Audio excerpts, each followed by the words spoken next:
According to new reports, Apple could be using new 3D sensing technology for upcoming iPhones, but not for the front camera. Samsung will reportedly feature new sound on-display technology for the Galaxy S10 as soon as CES, and we should expect the Nokia 9 PureView in late January, and with pretty good specifications it seems. I'm Jaime Rivera, and for those of you complaining about this show being all about rumors, this show particularly is for you. This is Pocketnow Daily, sponsored by the HUAWEI Band 3 Pro and Band 3E.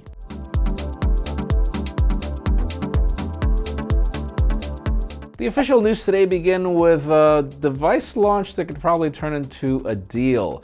We talked yesterday about the Pixel 3 Lite and 3 XL Lite being possible Verizon exclusives. Now we've got price tags, and oh wow, if these phones are going to retain the cameras of the Pixel 3 and cost $379, which puts them into Nexus 5 territory, that's going to be crazy. That's going to be great. Let's just see if it happens.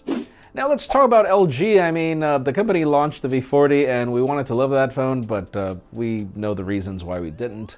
Now we're talking about LG G8. Actually, two devices coming soon. The first one being the G8, possibly at MWC with a droop notch design in addition to some 3D sensing technology in the camera at the back.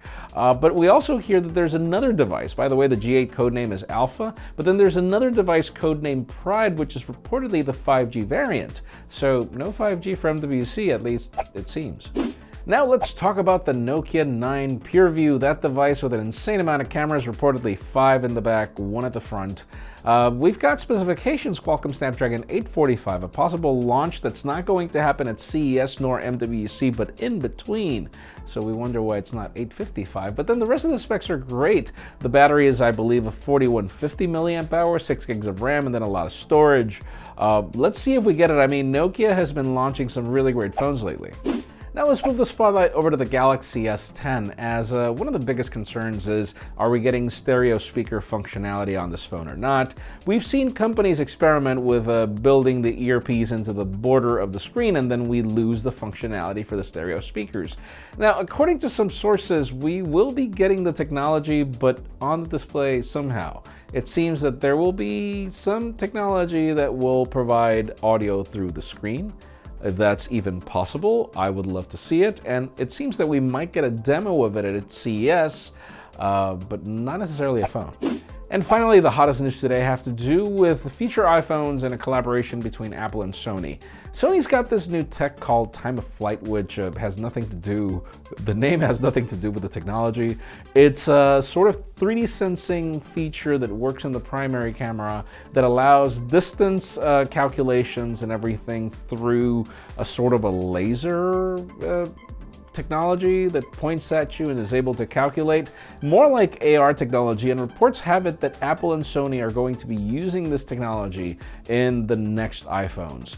Obviously, we know that Apple wants to make a huge push in AR. We've seen it in every single event for the past few years, but the question today is, do you care about AR? I mean, do you think that it's worth it for companies to invest so much in AR if it's something you don't use, or do you use it?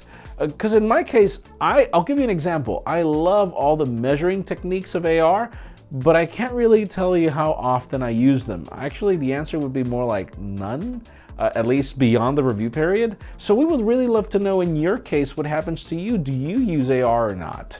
Let us know in the comments down below, and Happy New Year, everybody.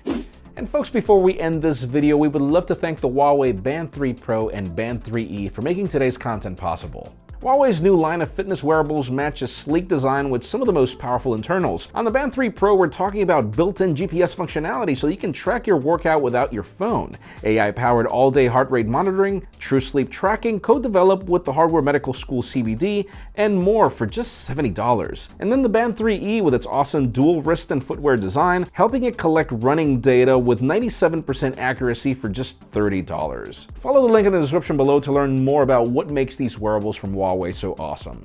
Friends, again, if you want to get the news earlier, follow us on Pocketnow.com and subscribe to both our channels, English and Spanish, for more videos like this one. You can follow me on Twitter, Jaime_Rivera, on Instagram at Jaime Rivera.